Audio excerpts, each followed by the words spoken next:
오늘은 큰 기쁨의 소식이라는 제목을 가지고 누가복음 2장 8절부터 11절까지 말씀을 함께 살펴보았으면 좋겠습니다. 기독교를 나타내는 여러 가지 표현이 있습니다. 그런데 기독교를 나타내는 여러 가지 표현이 있는데 그 중에 하나는 소식이 아닐까 싶습니다.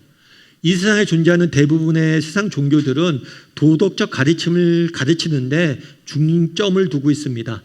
이 땅에서 어떻게 살아야 될지, 이 땅에서 어떻게 사는 것이 바른 삶인지, 이 땅에서 어떻게 하면 행복한 삶을 살 수 있을지에 대해서 가르치는 게 세상 종교들의 주된 관심사예요.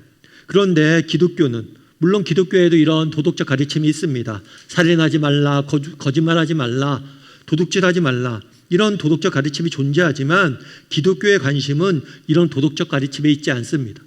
기독교의 주된 관심은 뭐냐면 소식을 전하는 데 관심이 있어요.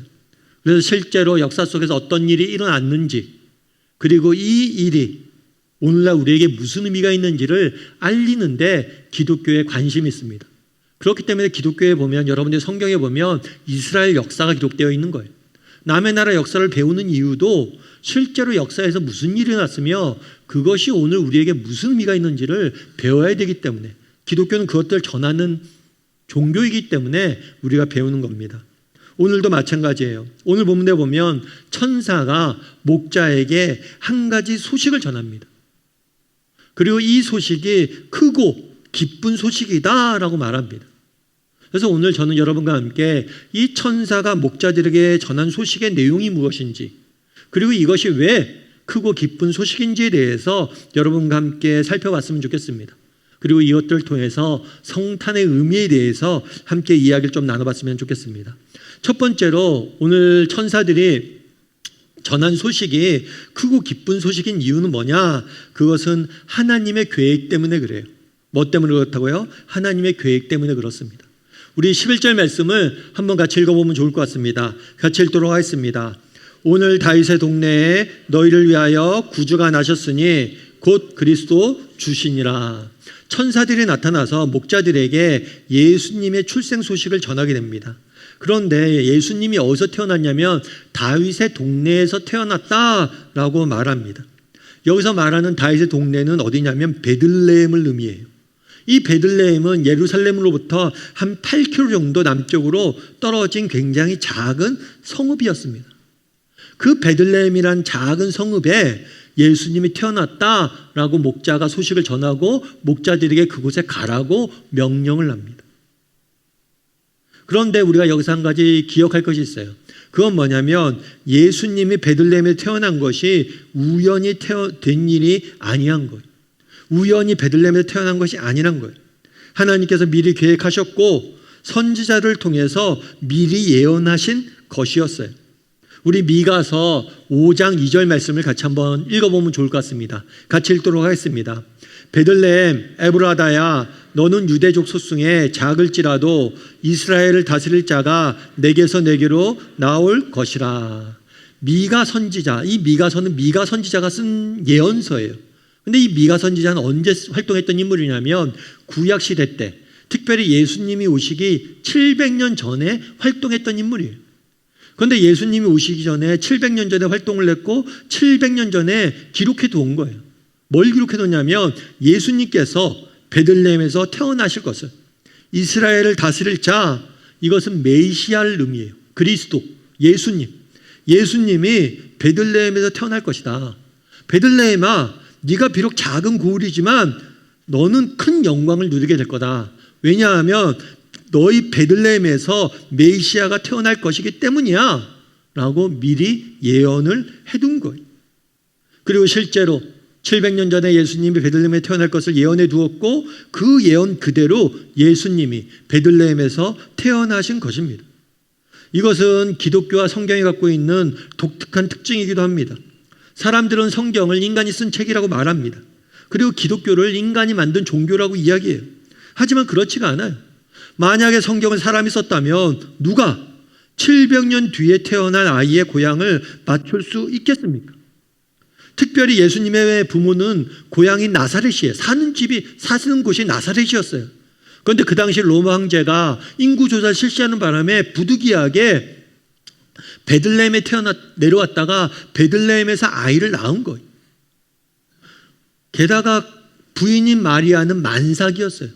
여러분, 아이가 태어나기 직전인데 장거리 여행을 가는 사람이 없습니다.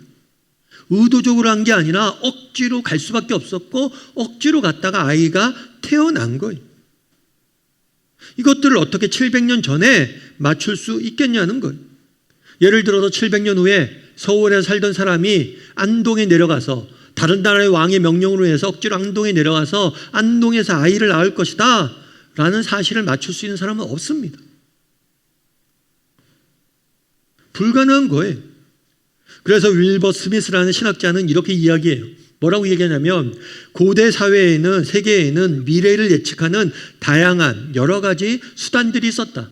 고대 사회에는 미래를 예측하는 예언들이 있었다는 거예요. 그런데 헬라와 라틴 문학 전반을 보아도 먼 미래에 이루어질 역사적 사실이나 구원자에 대한 구체적인 예언을 찾아볼 수 없다. 고대 사회에 많은 예언들이 있지만 실제로 먼 미래에 이루어질 역사적 사건이나 구원자에 대한 예언을 한 경우는 없어요. 마호메드 교, 무슬림이죠. 마호메드 교회에서도 마호메드가 탄생하기 수백 년 전에 그가 올 것을 예언한 글귀를 찾을 수 없다. 오늘날 어떤 신흥 종교의 창시자들도 그들이 나타날 것을 명확하게 예언하고 있는 고대의 문서를 제시하지 못한다. 이것은 성경만이 갖고 있는 독특한 특징이란 거예요. 700년 뒤에 예수 그리스도가 태어날 것을 정확히 예언하고 그것들을 이루었다는 것. 이는 단순히 베들레헴 출생만이 아닙니다. 구약 성경에는 예수님과 관련된 300가지 이상의 예언이 등장을 해요. 예수님이 언제 어디에서 어느 가문에 태어나서 어떤 어린 시절을 보내고 어떻게 살다가 어떻게 죽을 것인지에 대해서 예언이 기록되어 있습니다. 그리고 그 예언들이 예수님의 생애를 통해서 그대로 성취가 되었어요. 물론 이런 성취에 대해서 우연의 일치라고 이야기할 수 있습니다. 하지만 우연이라고 하기에는 너무나 많은 예언들이 존재해요. 우연이라고 하기에는 너무나 구체적이고 자세한 예언들이 존재하는 거예요. 그리고 그것들이 이루어진 거예요. 여러분, 예수님의 탄생은 우연히 일어난 일이 아닙니다. 오래전부터 하나님께서 준비하고 계획된 사건이었어요. 하나님께서 인간을 구원하기 위해서 오래전부터 우리를 구원하실 계획을 세우셨고 그것을 성취하기 위해 예수님을 보내신 거예요. 다르게 말하면 이 하나님은 우리를 향한 선한 계획을 갖고 있음을 우리는 확신해야 돼요. 단순히 예수님의 탄생뿐만이 아닙니다. 그날의 목자들에게 이 소식을 전했어요. 그리고 이 목자들이 예수의 부모에게 이 소식을 천사가 전한 이야기를 전합니다. 이것조차도 구약 성경에 예언되어 있어요. 구약 성경에 계획되어 있는 거예요. 예수님의 탄생뿐만 아니라 정말 모든 것들을 하나님의 계획 아래 이루어지고 있음을 우리는 보게 돼요. 우리도 마찬가지예요. 여러분, 하나님께서는 우리 인간을 구원하기 위한 구원 계획이 있습니다. 뿐만 아니라 우리 각 사람을 향한 선하신 하나님의 계획이 있음을 여러분들이 기억해야 돼요. 여러분, 천지창조라는 벽화가 있습니다. 이 벽화는 벽화라기 보기에는 천정화죠. 로마의 바티칸에 가면 성당 천장에 그려진 벽화예요. 벽화에 창세기 1장과 2장을 중심 내용으로 해서 벽화를 그렸어요. 이 천지창조라는 벽화는 미술사에서 매우 중요한 걸작이라고 합니다. 그래서 연간 한 500만 명 이상이 이 그림을 보기 위해서 방문할 정도로 많은 사랑을 받고 있는 그림이에요. 그런데 이 그림을 그린 사람이 미켈란젤로예요. 그런데 이 미켈란젤로는 원래 조각가예요. 조각가인데 이 미켈란젤로를 시기했던 사람이 미켈란젤로로 하여금 이 벽화를 그리게 한 거예요. 네가 조각을 잘한다고 그렇게 자랑하는데 그림도 잘 그리나 보자, 이렇게 시킨 거예요. 그래서 이분이 조각가임에도 불구하고 벽화를 그리기 시작한 거예요. 쉽지가 않았어요. 천정, 그러니까 이렇게 예배당 천정에다가 벽화를 그리니까 하루 종일 누워서 벽에 그림을 그린 거예요. 그래서 무려 4년이라는 시간이 걸렸대요. 혼자서 그 그림을 다 그린 거예요. 너무나 힘들고 고된 작업이었습니다. 그래서 그 친구들이 되게 많이 걱정을 했어요. 걱정을 해서 미켈란젤로한테 그렇게 이야기한 거죠. 야, 미켈란젤로 적당히 그려. 뭐 그렇게 꼼꼼히 자세히 그렇게 상세하게 그려. 누가 본다고. 그거 천장에 있어서 잘 보이지도 않아도 밑에서 보면 대충 그려. 그렇게 이야기했어요. 그랬을 때 미켈란젤로가 이렇게 이야기했어요. 뭐라고 했냐면 어떻게 대충 그리냐고. 내가 알고 내가 본다고. 우리 그림을 보는 사람들 대충 봅니다. 하지만 그림을 그린 사람은 세밀한 부분까지 관심을 갖고 계획을 하고 그리고 꾸며요. 마찬가지라는 거예요. 인간도 그림을 그릴 때 이렇게 세밀한 부분까지 관심을 갖고 계획을 하잖아요. 성경은 하나님께서 우리를 만드셨다라고 이야기를 합니다. 우리 한 사람 한 사람을 지으신 분이 하나님이라고 가르칩니다. 하나님 역시 우리를 지을 때 우리 한 사람 한 사람을 향한 선한 계획을 가지고 있다는 거예요. 그 선한 계획을 가지고 목적을 가지고 우리를 이 땅에 보내셨다는 거예요. 그날에 예수님께서 이 땅에 오신 것은 우연이 된 게 아니에요. 정말 예수님이 이 땅에 오신 것은 우연이 된 게 아니라 하나님의 선한 계획과 목적 가운데 이루어진 일이라는 거예요. 마찬가지로 정말 우리 인생이 이 땅의 삶이 하나님의 선한 계획과 목적 가운데 있음을 우리가 확신해야 돼요. 그날에 왜 크고 기뻐하고 즐거워하라고 이야기합니까? 하나님이 우리를 향한 선한 계획이 있고 그 선한 계획을 이루기 위해서 예수님이 이 땅에 오셨기 때문이에요. 바라기는 우리 다음의 식구들이 하나님께서 우리를 지으신 하나님께서 우리를 향한 선한 계획하심이 있고 그것들을 이루길 원하신다는 것을 믿고 하루하루 믿음의 길을 걸어가는 저나 여러분이 되기를 주님의 이름으로 소원합니다. 우리 옆 사람에게 이렇게 인사했으면 좋겠습니다. 예수님은 예언대로 이 땅에 오셨습니다. 한 번 더 인사할까요? 하나님은 당신을 향한 계획을 갖고 있습니다. 하나님의 선한 계획을 바라봄으로 하루하루 믿음의 영줄 달려갔으면 좋겠습니다. 두 번째로 오늘 본문에서 우리가 알 수 있는 게 뭐냐? 천사가 전한 소식이 왜 크고 기쁜 소식이냐? 그 이유는 하나님의 신실하심 때문이에요. 뭐 때문이라고요? 하나님의 신실하심. 우리 11절 말씀을 다시 한번 읽어보면 좋을 것 같습니다. 같이 읽도록 하겠습니다. 너희를 위하여 구주가 나셨으니 곧 그리스도 주시니라. 오늘 다윗의 동네에 너희를 위해서 구주가 나셨다라고 되어 있어요. 그런데 앞서 얘기했던 것처럼 미가 선지자는 뭐라고 얘기했냐면 베들레헴 에브라다야 너에게서 이스라엘 다스릴 자가 나올 것이다 라고 이야기를 했어요. 베들레헴이라고 지칭을 했습니다. 그런데 오늘 천사가 목자들에게 이야기를 할 때는 베들레헴이라고 이야기하지 않고 뭐라고 이야기해요? 다윗의 동네라고 이야기를 해요. 다윗의 동네.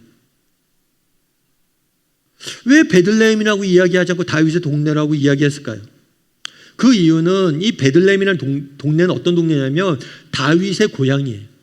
다윗이 태어난 동네가 베들레헴이에요. 그러니까 베들레헴이 작다 보니까 베들레헴에서 나온 유명인물이 몇 명 없어요. 다윗. 그러니까 베들레헴보다 다윗이 더 유명해요. 그래서 다윗의 동네, 그러니까 다윗의 고향 대신에 다윗의 동네라고 그때는 그렇게 부르기도 했어요. 동네가 작으면 더 유명한 사람이 이름을 비추어서 다윗의 동네라고 불렀어요. 그래서 다윗의 동네라고 하면 베들레헴을 지칭한 단어가 되었어요. 그래서 다윗의 고향이기 때문에 다윗의 동네라고 불렀던 것입니다. 그런데 베들레헴을 다윗의 동네라고 부른 보다 근본적인 이유가 있어요. 그래서 단순히 다윗의 고향을 넘어서 보다 근본적인 이유가 있어요. 그건 뭐냐면 하나님이 다윗에게 주신 약속 때문이에요. 하나님께서는 사무엘 선지자를 다윗에게 보냅니다. 그래서 베들레헴에서 다윗을 기름 부어서 다윗을 왕으로 세워요. 그런 다음에 다윗에게 약속을 주십니다. 어떤 약속을 주시냐면 이런 약속을 주세요. 우리 사무엘하 7장 16절 말씀을 같이 한번 읽어보면 좋을 것 같습니다. 같이 읽도록 하겠습니다. 내 집과 내 나라가 내 앞에서 영원히 보존되고 내 왕위가 영원히 경고하리라 하셨다 하라. 어떤 약속을 주시냐면 다윗아 너의 집과 너의 나라가 영원히 경고할 거야. 너의 왕위가 영원히 경고할 거야. 다윗의 나라가 영원할 거라는 약속을 주세요. 그리고 이 약속은 이스라엘 나라의 유대인들의 중심 사상이 되었습니다. 그래서 유대인들은 믿고 있었어요. 뭘 믿고 있었냐면 언젠가 다윗의 후손 중에서 하나님께서 메시아를 보내주실 것이고 그 메시아가 오면 영원한 하나님 나라를 이 땅에 건설할 것이다. 이런 믿음을 갖고 살아오고 있었던 거예요. 다르게 말하면 왜 다윗의 동네라는 표현을 썼느냐? 하나님께서 다윗에게 주신 약속을 성취하기 위해서 예수님을 보냈다는 거예요. 예수님이 이 땅에 오시면 그 예수님을 통해서 영원한 하나님 나라가 이 땅에 세워질 것이다. 다윗에게 주었던 그 약속을 성취하기 위해서 예수님을 보내셨다는 것을 보여주기 위해서 의도적으로 다윗의 동네라는 표현을 쓴 거예요. 그래서 다윗의 동네라는 표현을 통해서 우리가 알 수 있는 건 뭐냐? 그것은 하나님은 다윗에게 주신 약속을 신실하게 지키시는 분이시다. 하나님은 우리에게 주신 자신의 약속을 신실하게 지키는 분이심을 보여주는 것이 바로 이 다윗의 동네라는 표현이에요. 그런데 우리가 한 가지 여기서 기억할 것이 있어요. 그건 뭐냐면 그 당시 이스라엘 백성들이 처한 현실이에요. 그 당시 이스라엘 백성들은 나라를 잃었습니다. 북이스라엘은 아수르에 의해서, 남유다는 바벨론에 의해서 멸망을 당했어요. 그리고 나라를 잃은 지 400년이 지났습니다. 400년 동안 나라를 빼앗기며 살아가고 있었어요. 물론 중간에 포로 귀환이 이루어진 적도 있습니다. 예루살렘에서 돌아와 성전을 짓기도 했습니다. 하지만 나라는 여전히 빼앗긴 상태였어요. 무려 400년입니다. 당시의 한 세대는 40년으로 보았어요. 따라서 400년 동안 나라를 잃었다는 것은 10세대가 지나도록 나라를 잃은 겁니다. 아버지의 아버지의 아버지의 아버지의 아버지의 아버지의 아버지의 아버지의 아버지의 때부터 나라를 잃었어요. 그리고 아들의 아들의 아들의 아들의 아들의 아들의 아들의 아들의 아들의 때까지 다윗의 나라는 사라졌어요. 따라서 사람들은 이렇게 생각할 수 있었습니다. 하나님께서 다윗과 하신 약속을 잊으셨다. 하나님께서 다윗에게 주셨던 약속은 이루어질 수 없는 약속이었다. 왜냐하면 하나님께서 분명 너의 나라가 영원할 거라고 이야기했지만 400년 동안 나라는 없어졌어요. 나라가 다시 생길 기미가 보이지 않아요. 그럼 많은 사람들이 하나님의 약속을 잊었고 하나님의 약속은 헛된 것이고 하나님은 약속을 지키지 못했다라고 생각했을지 몰라요. 하지만 그렇지 않다는 거예요. 비록 너희의 현실은 400년 동안 나라를 잃고 있었지만 하나님께서는 다윗에게 주셨던 약속을 성취하기 위해서 예수님을 보내셨다. 그 약속을 이루기 위해서 예수님을 보내셨다라고 말씀하시는 거예요. 비록 하나님께서는 더 이루어질지 몰라도, 비록 우리의 현실은 하나님의 약속과 반대될지 몰라도 하나님은 반드시 자신의 약속을 지키는 분이심을 보여주고 있는 것. 우리도 마찬가지예요. 여러분 앞서 이야기했지만 하나님은 우리를 향한 선한 계획이 있습니다. 그런데 이 선한 계획이 때로는 더디 이루어지는 것처럼 보일 수 있어요. 때로는 이 계획이 없는 것처럼 보일 수도 있어요. 하지만 그렇지 않다는 거예요. 하나님께서는 이 계획을 위해서 일하고 계시고 때가 되면 이 계획을 이루실 거라는 거예요. 그러기 위해서 예수님이 이 땅에 우리에게 오셨다는 거예요. 따라서 우리도 신뢰할 수 있어야 돼요. 뭘 신뢰할 수 있어야 됩니까? 하나님의 약속을 신뢰할 수 있어야 됩니다. 무엇을 신뢰할 수 있었습니까? 있어야 됩니까? 하나님의 계획을 신뢰할 수 있어야 돼요. 하나님은 우리를 향한 선한 계획이 있으시고 우리의 삶을 통해서 선한 하나님의 계획을 이루어 가실 것이다. 반드시 그것들을 이루시는 분이시다 라는 걸 믿을 필요가 있어요. 여러분 찰스 콜슨이라는 분을 아실 거예요. 제가 설교 때도 몇 번 말씀드렸죠. 이분은 굉장히 유능하고 재능이 많은 법률가예요.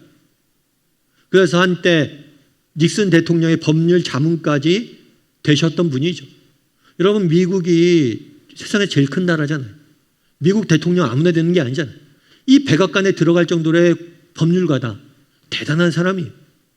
닉슨의 법률 고문을 맡았고 특별 보좌관으로서 백악관에서 근무를 했어요. 그런데 어느 날 이 사람이 워터게이트 사건에 연루가 됩니다. 워터게이트 사건은 닉슨 대통령이 재선하는 과정 속에서 상대방 민주당 진영을 도청한 사건이에요. 이 워터게이트 사건을 계기로 이 사건의 배우로 찰스 콜슨이 지목되면서 이 사람은 결국에 교도소에 가게 돼요. 연방교도소에 가서 수감이 되게 됩니다. 한마디로 말하면 최정상에 있는 사람이 한순간에 나락을 간 거예요. 모든 것을 다 잃어버린 거예요. 그런데 그가 감옥에 와서 자신의 경험을 가지고 책을 썼는데 책에 이런 이야기가 나와요. 내 일생의 진짜 유산은 나의 최대의 실패, 즉 내가 전과자라는 사실이었다. 교도소에 들어가게 된 나의 최대의 지옥이 나의 생애를 하나님께서 가장 유용하게 사용하시게 된 시작이었다. 그분은 당신의 영광을 위해 내가 자랑할 수 없는 그 한 가지 체험을 택하셨던 것이다. 승리는 실패를 통해서 왔고 치유는 부서짐을 통해서 왔고 자아의 발견은 자아를 버림으로써 내게 찾아왔다. 자신의 계획에 감옥에 가는 게 없었죠. 내 인생의 꿈에 감옥에 가는 게 없었죠. 그런데 어느 날 감옥에 던져졌어요. 내 인생은 끝이 났다. 내 인생은 버려졌다. 내 인생은 더 이상 소망이 없다. 라는 그 순간에 하나님이 내 인생을 바꾸어 주셨다는 거예요. 내 인생에 찾아와셨고 하나님을 만났고 내 인생이 새로워지는 계기가 되었다는 거예요. 그래서 내 최대의 실패가 나의 최대의 유산이 되었다라고 이야기하는 거예요. 우리도 마찬가지예요. 여러분, 성경은 뭐라고 이야기합니까? 하나님이 우리를 위한 선한 계획이 있다라고 이야기를 합니다. 그런데 그 계획은 현실에서는 어때요? 때로는 그 계획이 더디 이루어지는 것 같고 그 현실은 하나님의 선하심과 거리가 멀 때가 너무나 많아요. 우리의 현실은 정말 무엇인가 정말 다른 방향으로 이루어질 때가 많아요. 원하지 않는 곳을 갈 때가 많아요. 그럴 때라도 우리가 기억할 것이 있다는 것. 그건 뭐예요?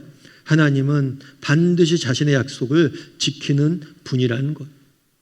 때로는 우리의 기도가 더디 응답되고 때로는 우리의 삶이 내가 기대했던 것과는 전혀 다른 현실로 흘러가는 것 같지만 하나님은 반드시 약속을 지킬 것이고 우리 인생을 가장 아름답고 선하게 빚어가실 것이다. 이 사실을 믿어야 되는 거예요. 너희가 잊었다고 생각했을지 모르지만 내가 다윗과의 약속을 기억하고 그 약속을 이루기 위해 예수 그리스도를 보냈다라고 말씀하시는 거예요. 그래서 다윗의 동네라는 걸 강조하는 거예요.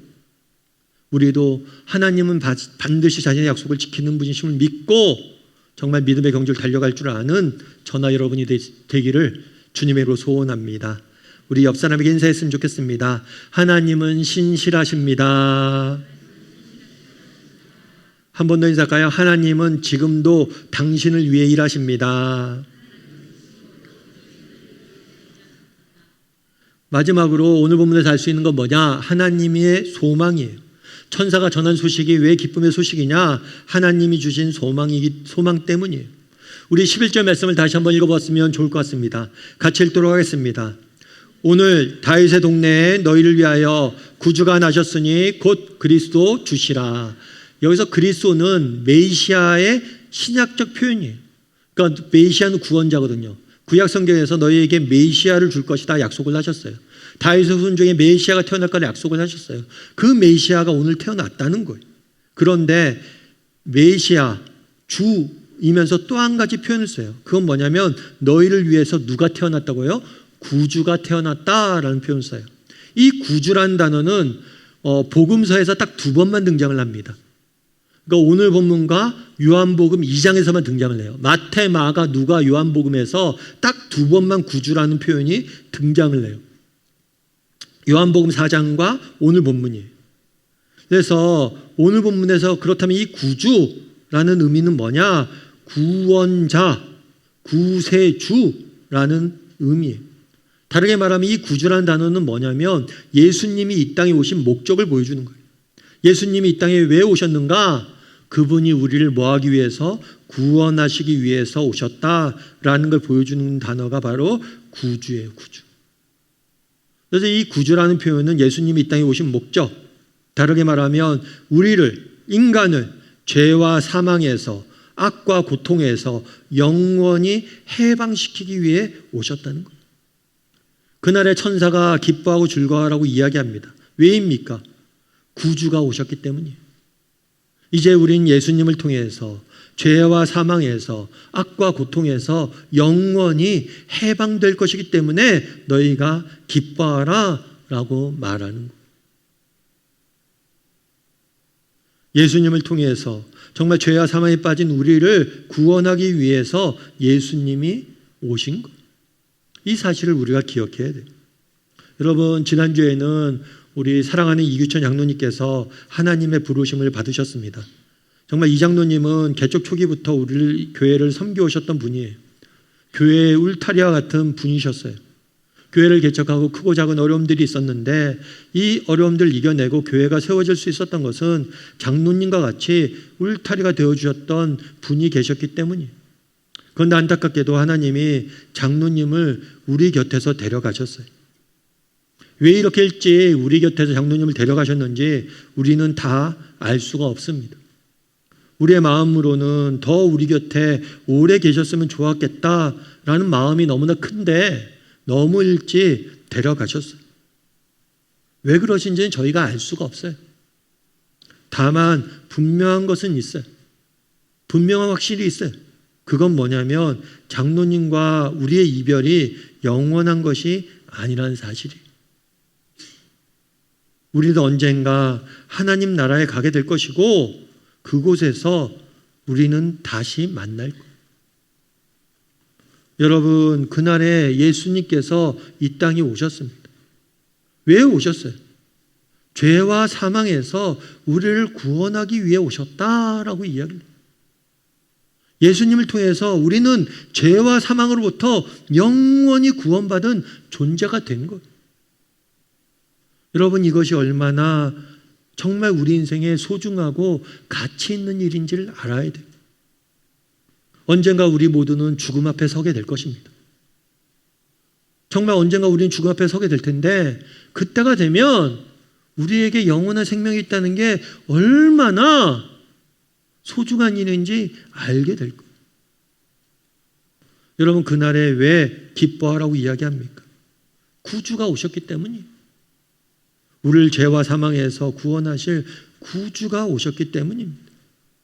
우리를 죄와 사망에서 구원하셔서 영원한 생명과 기쁨이 넘치는 나라로 데려가실 구주가 우리에게 오셨기 때문이에요.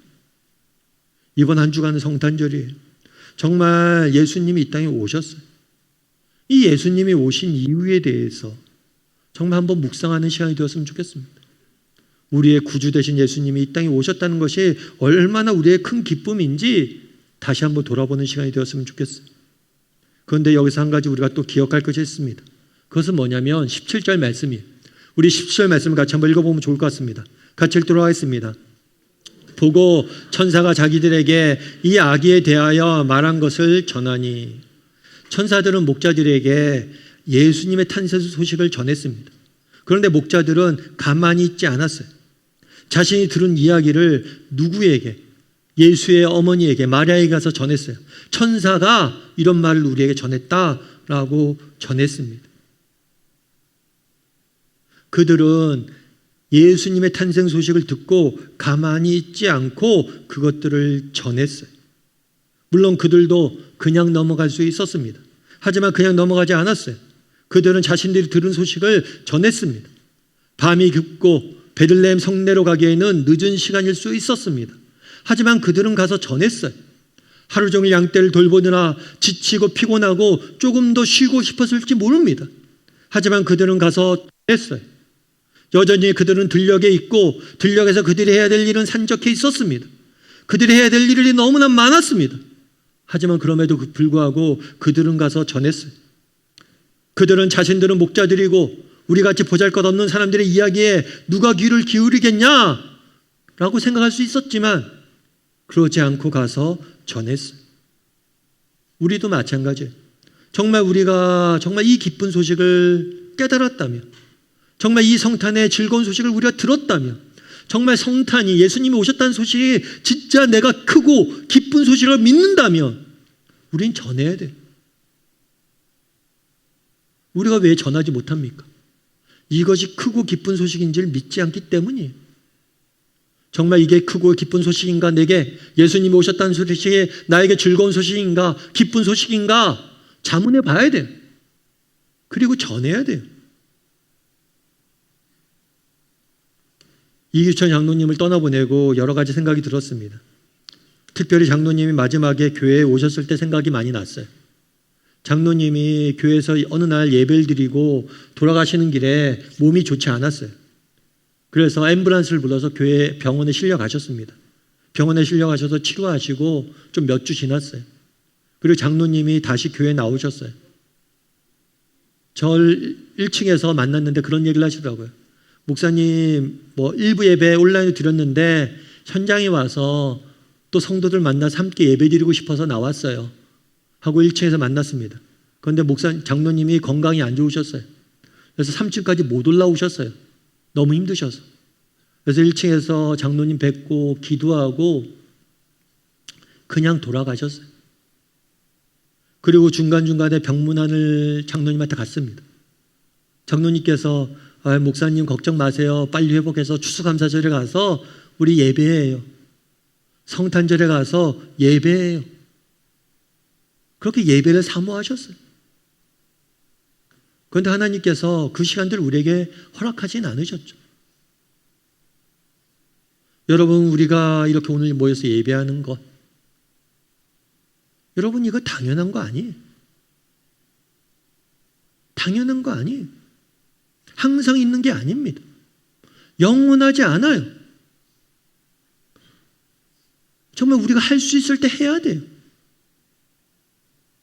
이번 성탄절 때 우리가 온 가족 예배를 드려집니다. 여러분, 우리가 살면서 성탄절 몇 번이나 맞이하겠어요? 50번 더 맞이할까요? 20번 더 맞이할까요? 그럼 온 가족이 모여서 함께 성탄 예배를 드리는 것, 내 인생에 몇 번이나 남았을까요? 그럴 수 있는 기회가 몇 번이나 있을까요? 여러분, 이번 성탄절 때 온 가족이 모여 예배해야 됩니다. 뿐만 아니라 우리가 복음을 전할 수 있을 때 전해야 돼요. 우리에게 영원한 것은 없어요. 그날의 목자들도 마찬가지였어요. 정말 구주가 나셨다는 그 소식에 너무 가슴이 뛰어서 베들레헴 성내로 달려갔습니다. 바라기는 우리 다음의 식구들이 이번 한 주간 예수님이 이 땅에 오신 성탄절인데 성탄의 기쁨에 대해서 묵상하고 정말 내 것으로 만드는 시간이 되었으면 좋겠어요. 그리고 그것들을 세상에 전할 줄 아는 저나 여러분이 되기를 주님의 이름으로 소원합니다.